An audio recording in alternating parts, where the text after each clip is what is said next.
is my another video. এটা আমার first voice over video.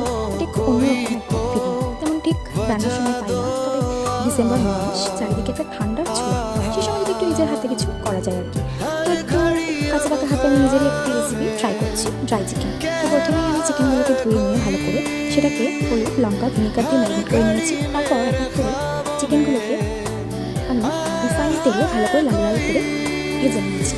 এরপর সেই তেলে ক্যাপসিকামগুলোকে দিয়ে দেবো এবং ক্যাপসিকামগুলোকে দেওয়ার পর আমি ভালো করে সেটাকে নরম নরম করে ভেজে নেব। এরপর আমি ক্যাপসিকামগুলোকে ভালো করে ভেজে নিয়ে লবণ দিয়ে তারপর আমি সেখানে দিয়ে দেবো পেঁয়াজগুলো দেওয়ার পর আমি সেমভাবে ক্যাপসিকামের সাথে পেঁয়াজগুলোকে ভালো করে ভেজে নেব এবং যতক্ষণ না পেঁয়াজগুলো লাল লাল হচ্ছে এবং যতক্ষণ না নরম হচ্ছে ততক্ষণ আমি ওটাকে ভালো করে ভাজবো। ভেজে নেওয়ার পর আমি সেখানে দিয়ে দেবো লবণ। একটু লবণটা দেওয়ার পরে আমি সেটাকে আরেকটু নাড়িয়ে নিয়ে তারপরেই দিয়ে দেবো আদা রসুন বাটা। আদা রসুন বাটাটা একটু পরিমাণে বেশি দিয়ে তারপরেই আমি সেটাকে ভালো করে ক্যাপসিকাম ও পেঁয়াজের সাথে মিশিয়ে নেব। ভালো করে মিশানোর পরে আমি সেখানে দিয়ে দেবো এক এক করে মশলা। প্রথমেই আমি দেবো হলুদ গুঁড়ো। হলুদ গুঁড়োটা দেওয়ার পরে একটু পরিমাণ বেশি দিয়ে দেওয়ার পরেই দেবো লঙ্কার গুঁড়ো। তারপরে আমি ব্যবহার করব জিরে গুঁড়ো। পরপর মশলাগুলোকে দেওয়ার পর আমি এখানে দেখতেই পাচ্ছি পরপর মশলাগুলোকে দিয়ে দিয়েছি। এরপর আমি সেই মশলাগুলোকে এবং ক্যাপসিকাম পেঁয়াজটাকে ভালো করে একসাথে ভেজে নেবো এবং যতক্ষণ না আদা রসুনের কাঁচা গন্ধ আছে ততক্ষণ আমি কষিয়ে নেবো। কষিয়ে নেওয়ার পর আমি চিকেনগুলোকে এখানে দিয়ে দিলাম।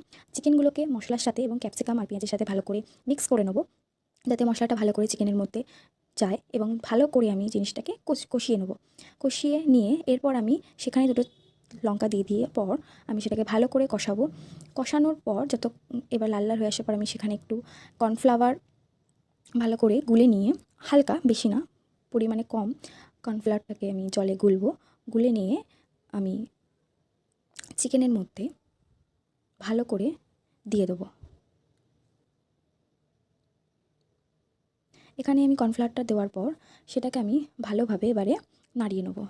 কর্নফ্লাওয়ারটা আমি ইউজ করেছি যাতে একটু স্টিকি ভাবটা আসে। তো আমি এখানে ভালো করে চিকেনটাকে নাড়িয়ে নিয়ে এরপর আমি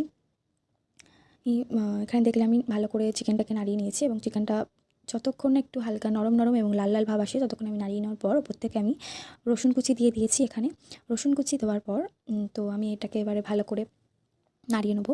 নাড়িয়ে নিয়ে আমি এখানে অল্প করে একটু সয়া সসও ব্যবহার করেছিলাম, যেটার রেকর্ডিংটা আমি অন করতে ভুলে গেছি। তো এরপরে দেখো আমার chicken ready, dry chicken ready. তো অবশ্যই তোমরা জানাবে যে রান্নাটা কেমন হলো।